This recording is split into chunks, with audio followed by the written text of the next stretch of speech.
হারি নেই যে কেদা মেদে গড়ার নাগে মেয়ে বিয়ে দে হারি নে পোলা বিয়া করে হেনে কোনো লোকে আমাকে এই দেশে মেয়ে নিবার চায় না। স্বাধীনতার ৫ দশক পেরোলেও এখানে লাগেনি উন্নয়নের ছোঁয়া। একটি সেতু ও কাঁচা সড়কের অভাবে প্রতিদিন দুর্ভোগে পড়ছেন কয়েক হাজার মানুষ। সামান্য বৃষ্টিতেই কাদায় ডুবে যায় রাস্তা, মাঝপথের খালে পানি বাড়লে বন্ধ হয়ে যায় চলাচল। তখন নৌকায় হয়ে ওঠে একমাত্র ভরসা। এই যে দিকটা চলান জানা ধর উপারের মানুষের কষ্ট, ছাত্র ছাত্রী পারে স্কুল আছে, তার স্কুলে যায় অনেক কষ্ট হয়। ওই গ্রামটা খুব অবহেলিত।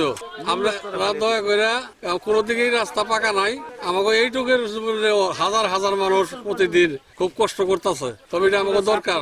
সুস্থ হইলে আমরা যাইতে পারি না। কোনো একটা বিপদ আপদ হইলে বর্ষা মাসে আমাকে পার হওয়ার মতো কোনো ব্যবস্থা নাই।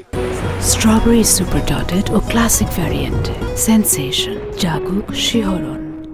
গ্রামটির প্রধান সড়কের মাঝখানে একটি খালে সেতু না থাকায় বছরের বেশিরভাগ সময়ই ঝুঁকি নিয়ে পারাপার হতে হয়। বর্ষায় পরিস্থিতি আরও খারাপ হয়।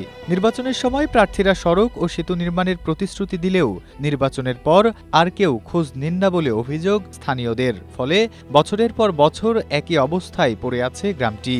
রাস্তাঘাটের এই বেহাল দশার ফলে গ্রামটির কারো সঙ্গে আত্মীয়তা করতে চায় না অন্য কেউ। দরকারি ইমার্জেন্সি মানে কেউ গুরুত্ব দেয় না। কোন চেয়ারম্যান মেম্বাররা বললে নির্বাচন আসলে বললে কিন্তু নির্বাচনের পরে আর খবর থাকে না, আর কোনো এলাকা হয় না। কথা দেয় চেয়ারম্যান, নির্বাচন আসলে কথা দেয় বুঝছেন। যেমন যে গত টাইমে বলে গেছে আমাকে চেয়ারম্যান বলে আমার প্রথম কাজ হবো এই মুখ নাই এই কারপারটা, আর 3 বছরে এই এলাকায় আইলে মেয়ে বিয়া দিতে পারি না, কোনো মেয়ে দেখ পারে হেপার না কয় তোমাকে দেশের মেয়ে নিম না, গাড়ি যায় না উপাইলে পোলাও বিয়া করাম না। অসুবিধা খুব অসুবিধা। রাস্তা না হইলে আমাকে খুব সব বন্ধ হয়ে গেছে। টাঙ্গাইলের নাগরপুর উপজেলার মোকনা ইউনিয়নের এই চানপাড়া গ্রামে যানবাহন চলাচল করতে না পারায় মানুষের চলাচলের একমাত্র ভরসা পায়ে হাঁটা বা ঘোড়ার গাড়ি।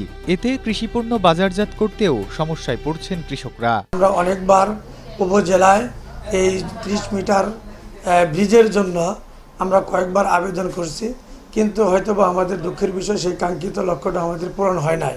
এবং এলাকাবাসী প্রাণের দাবি অনেক বছর যাবৎ তাদের এই ব্রিজটা খুবই প্রয়োজন।